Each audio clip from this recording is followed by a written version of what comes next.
Welcome to the Wally Show Aftercast, all the stuff we did not get to during the course of the show today.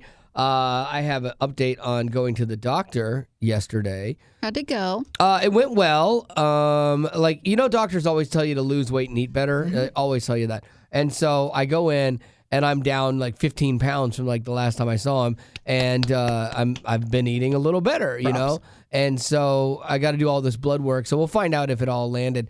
But he's like, man, you look good. Like, do you feel better? Like, yeah, I feel better. I think he thinks he did this. But really what did this was I looked horrible in videos. I had nothing to do with my health.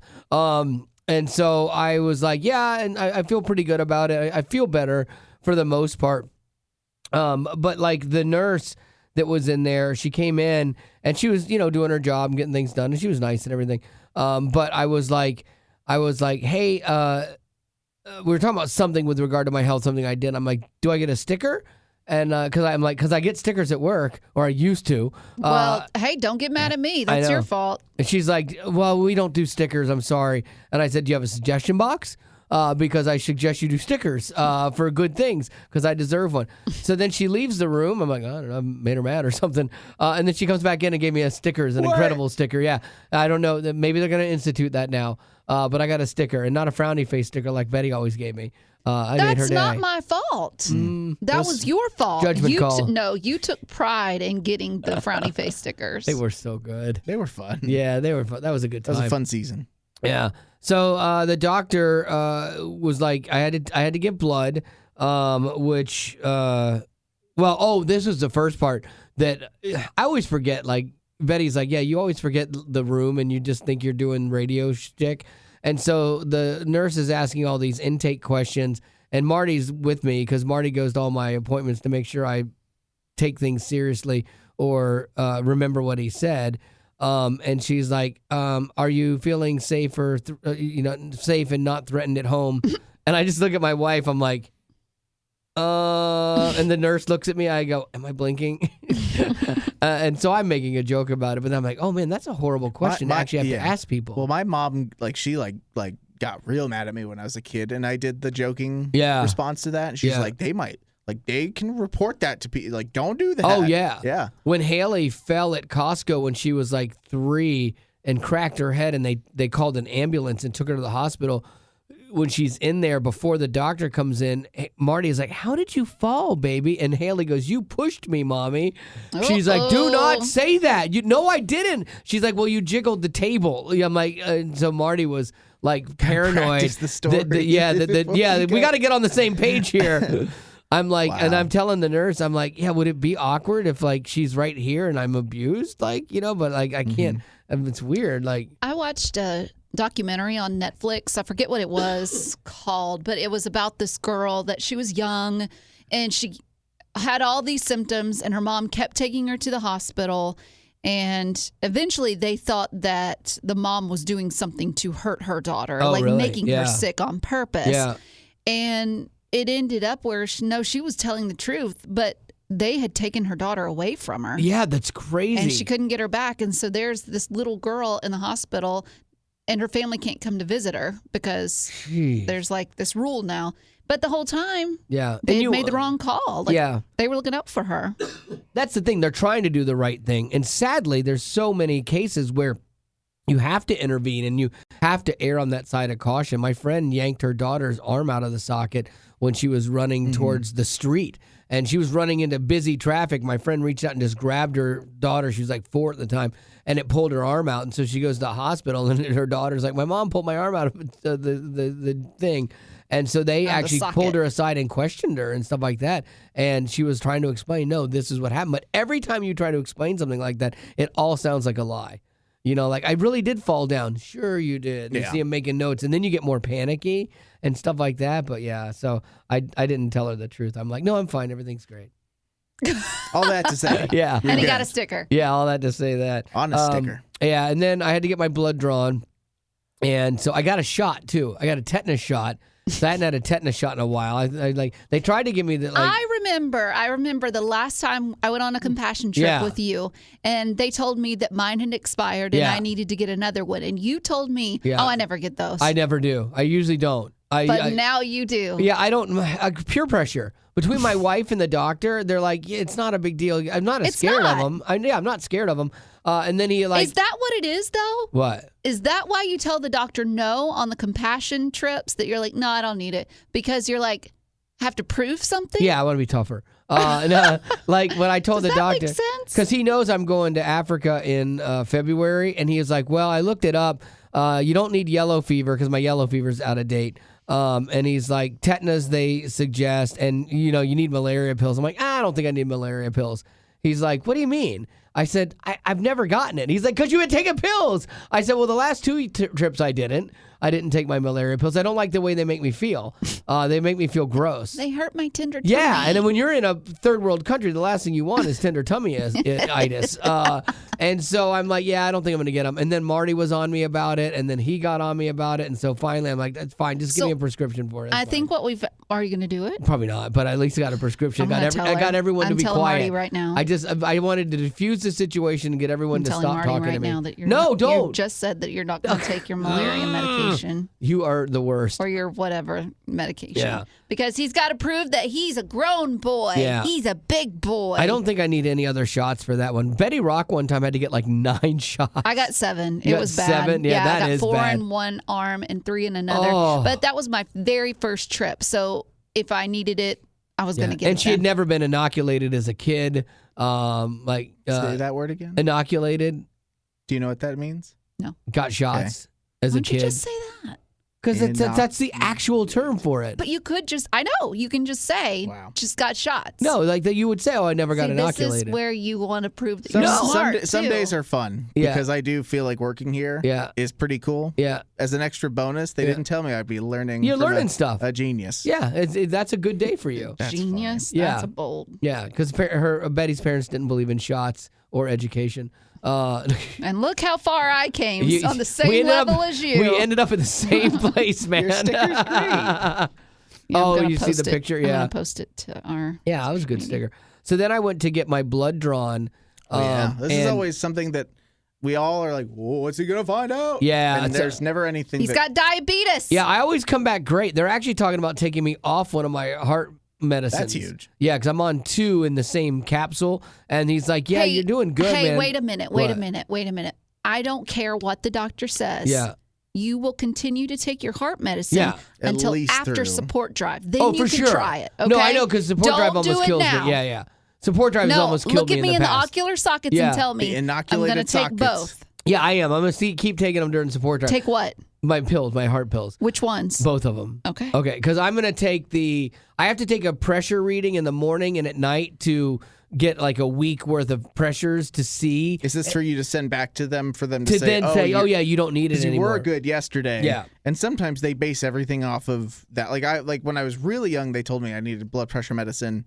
And my mom was like, well, you just walked up like a bunch of stairs and you're at the doctor. You're nervous. Right. So it makes sense to test So I was at something. 112. I'm normally at like 130 in the doctor's office. What was your bad day? 199. Yeah, that's like hospital That was day. your scary hours. And so, but what's crazy though is he's like, I'm just looking at some of this stuff. He's like, do you find yourself getting like lightheaded when you get up? I'm like, yes, I do. That happens a lot. I'll go to stand up and too fast and I get lightheaded. He's like, oh yeah, we might want to adjust your blood pressure medicine. It's taking you down too far.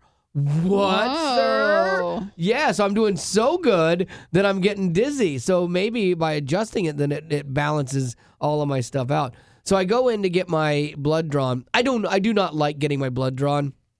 And I was telling the lady, I said, yeah, it's not my favorite thing to do.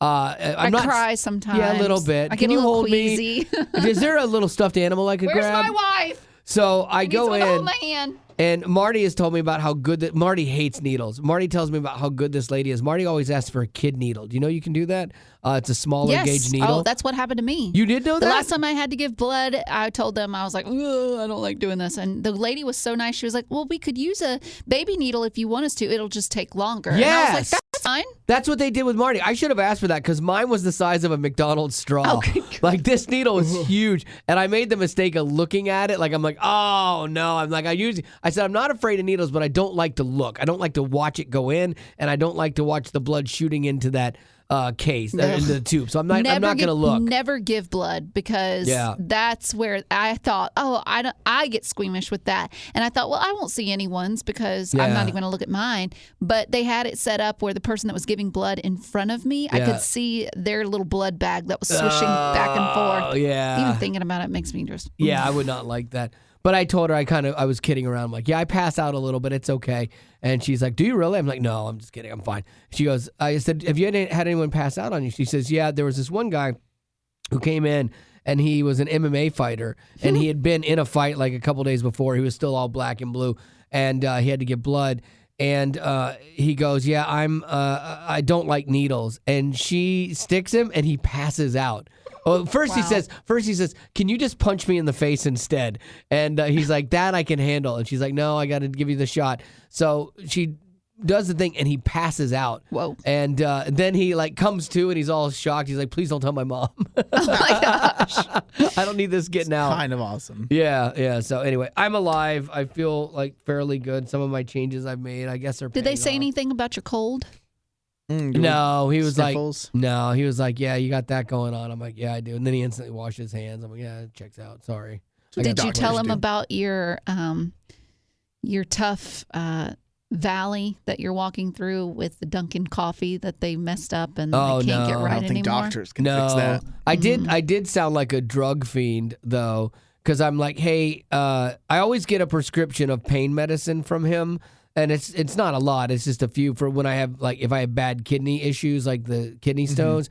And he's like, oh, yeah, I'll write you a thing for hydrocodone. Dang. And I'm that's nothing, though. Hydrocodone does nothing for me. Oxy. What are you talking about? Hydrocodone is like, it's like a Tylenol on steroids or whatever. It's not bad. Like like I've had that before with kidney stones. I'm like, it doesn't even hardly take the edge off for me. I had it after one of my bum surgeries. Really? It was, I have to take multiples. Like if they give me hydrocodone and they say take one, I have to take 3. Maybe I am thinking of Oxy. You're like, I have to take 3. I don't know. Feel anything. I'm fine. Don't worry about it. Yeah, like Oxy works for me. So I'm like, hey, is there anything stronger than that? And he's like, no. He's like, I'm gonna give you this. Sound so bad. I know, right? It's awful. I'm like, he goes, I'm gonna give you this other stuff that will like be an anti-inflammatory. That you take that and you take the hydro, and if you do those two things, you'll probably be fine. Because I'm like, I don't want to be the guy that diverts a plane. That's my whole fear. Because I've been having pains in my kidney lately again,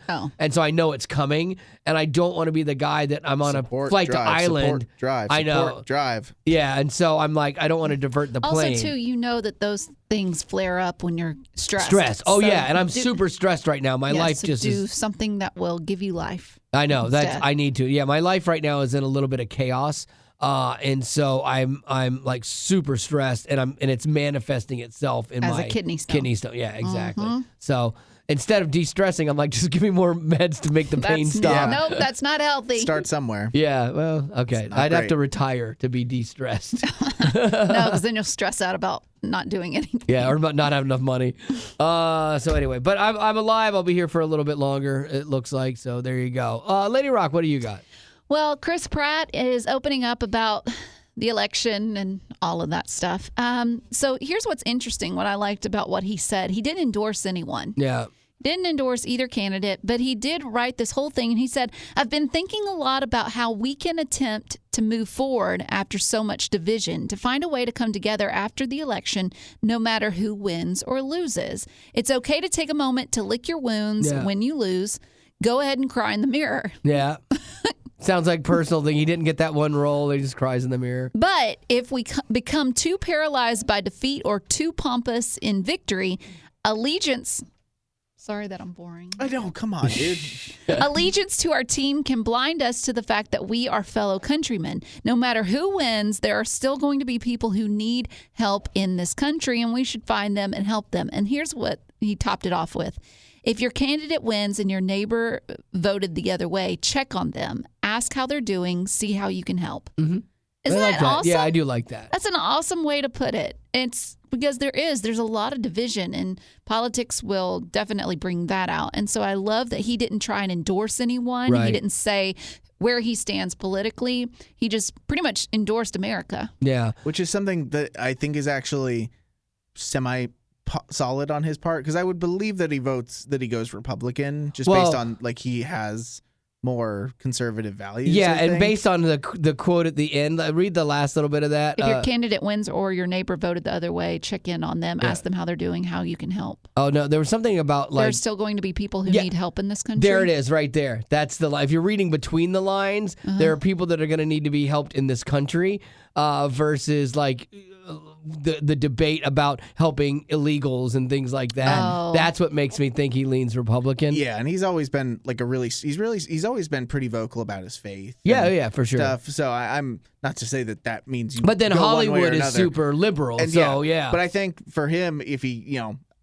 came out and said that he endorsed a certain, I'd say Republican. The media is just so much more. Yeah, they might have lit him up. For no, that I'm one. glad he didn't endorse anybody. Yeah. It's politics is and it doesn't such a matter mess. anyway. Yeah, No, I mean, good if you point. vote your conscience. That's the thing. Everybody has to decide where their tolerances lie because neither of the people are perfect.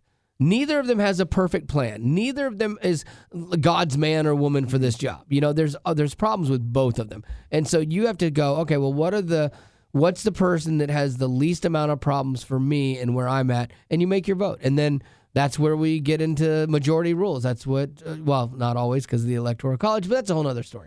But you think about it, like the importance of voting. How many people in today things that they weren't planning on are going to keep them from voting today? Just because life gets in the way, and voter turnout is vital.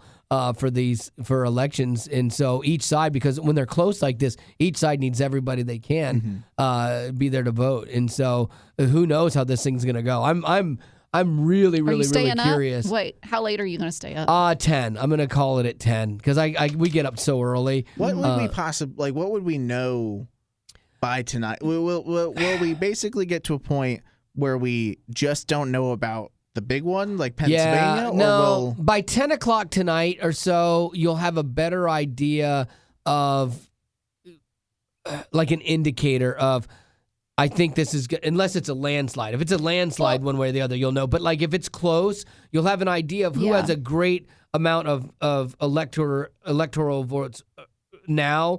But what happened with Trump and Clinton is when I went to bed, Hillary... Yeah, you're right. Yeah. I'm thinking about Bush and Gore. Yeah. No, when I went to bed with Trump and Clinton was leading, and I'm like, well, this is not going to happen. So I go to bed, and I wake up the next morning. I'm listening to a news talk station, and I think that they're doing a prank saying that Trump came from behind and won. And so, that's the thing. Yeah, by 10 o'clock, unless it's a landslide, it could go either way. Because it all comes down to electoral votes. Yeah. And so they're going to have a map of the U.S. and then they're going to show which state is red and which one is blue and which ones have been fully counted or not. And then I can't remember if they do, like, as they're counting the votes, which way it's possibly leaning. Yeah, they do all these models and projections. Yeah. And they're like, now, if this state and this state go here, then...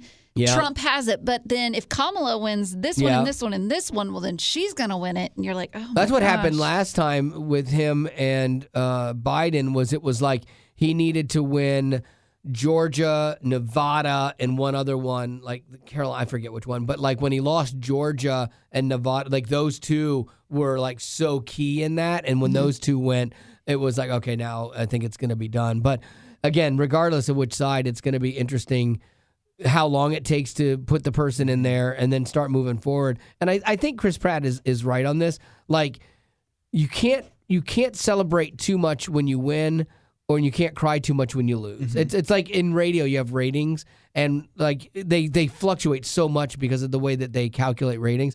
And so like when we have good ratings, I never go crazy about it because I know that next month I could have bad ratings, And it's the same thing with this. Like if you win, if your candidate wins, like this is where the best time in the world is to have a little bit of empathy and grace in that. Be a gracious winner. And if your candidate loses, don't turn into a total jerk. And I'm not going to support anything. I'm going to fight everything, because the reality is none of that's going to change.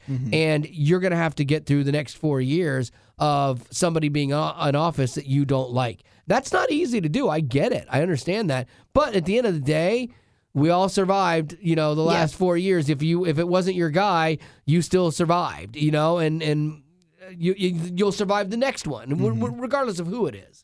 I was looking up, I Googled which election took the longest to get results from. Oh. And they said it was the one between Bush Jr. and Gore. Really? Back in 2000, it took 35 days. So Fascinating. So from November 7th till December 13th, that was when Gore decided to concede the election. Yeah. But the Supreme Court The hanging decided to Chad. halt the Florida recount Yes. for the race to be decided. Yeah. I remember that one. That was because the hanging Chad debate. Yeah, I remember my parents watching it. I was young and I was sitting there with my eyes on the TV like, I have no idea what's going on. But yeah, 35 days. That's a whole month. Yeah, I'm surprised. I mean, they really do need to get back to where, like, they have to have a system that makes a swifter change of power, a peaceful change of power, and also, like, the voting recording and counting is different in every state. How have we not figured out to make this easy? Let's make it one fluid thing. We figured out how to feed people during COVID with apps. Right? How can we not figure that out with the Everyone electoral? should have the same machine and it be done the same way. And they should make it, I might regret my words, but electrical. Yeah.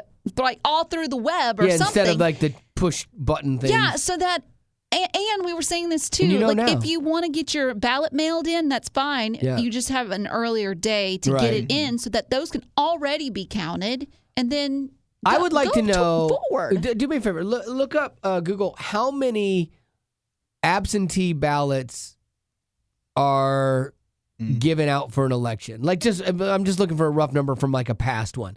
Because like 43 million people, we have 310 million people in the country.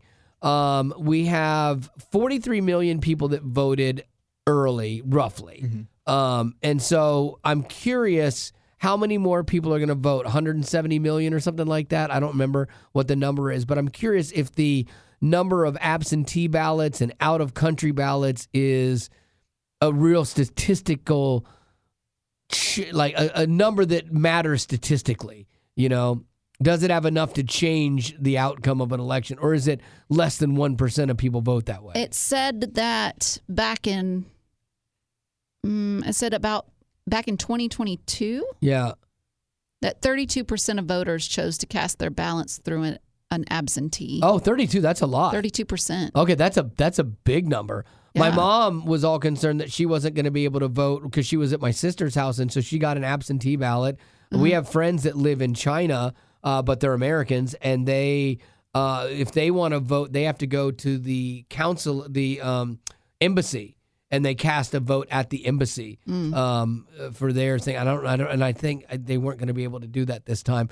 But yeah, I mean, so 32%, that's a big deal. That's a lot That's more not like than I 1%. Yeah, me too. You have all your military people that are serving. They've got to vote that's absentee true. as well. Those are important. So, yeah, I mean, so yeah. And then you have to trust that your mail person is getting it there and getting it to the right I know. person, which I saw in the prep service. I think it was about maybe last week or the week before that they already had found a mailman in Florida, I believe, that he was throwing ballots away. Oh, good night. Like, here we go. And again, like they're not enough to change the outcome of an election, but it's enough to. It's not probable cause.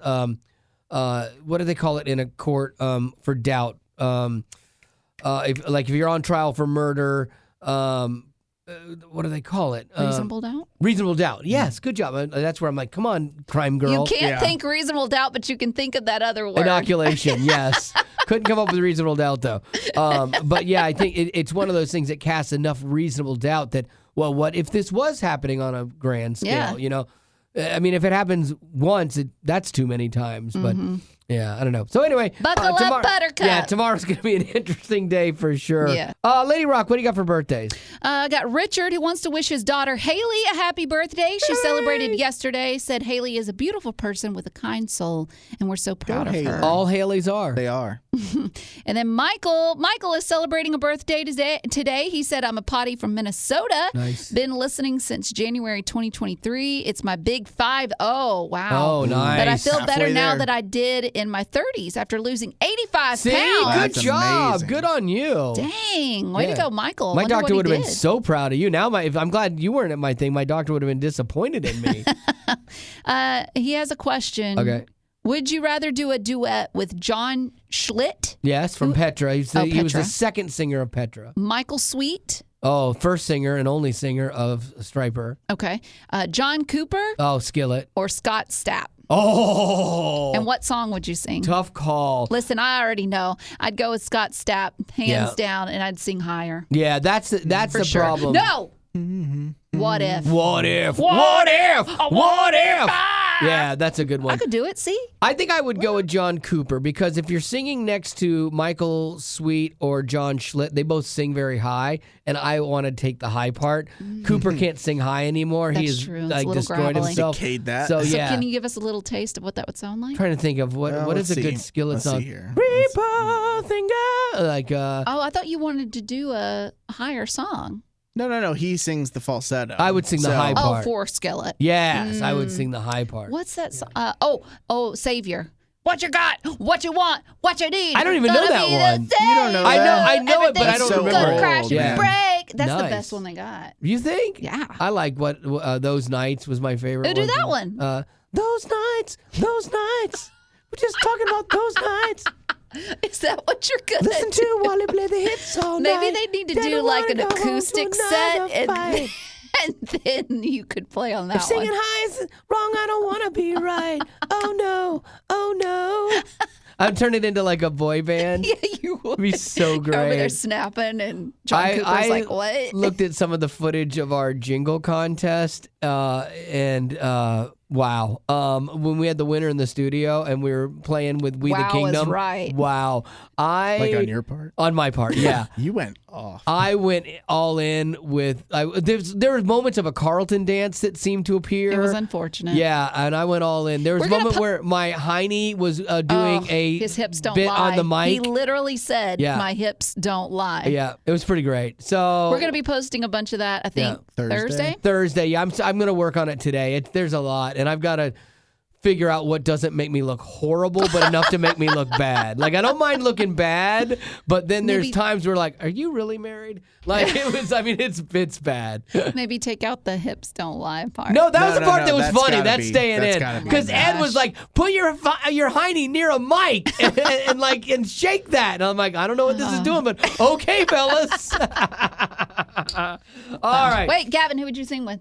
Oh, Go. Skillet. I don't even. John I don't Cooper. even know the other ones. Yeah. Like from just what I was raised on. Sure. Skillet all the way. Yeah, absolutely. Okay. Yep. There you go. All right. Well, that's gonna do it for your Aftercast. As always, thanks for being a potty. Growing up in poverty has never been easy for children, but with the added challenges of the pandemic, conflict, and natural disasters, families around the world are facing an unprecedented food crisis. Unfortunately, those who are already hungry are now even more desperate. But by sponsoring a child through compassion, you can help provide life-sustaining essentials such as food and clean water. And with your compassionate support, that child can not only survive, but also flourish. You can find out how and choose a child to sponsor when you click on the compassion banner at wayfm.com.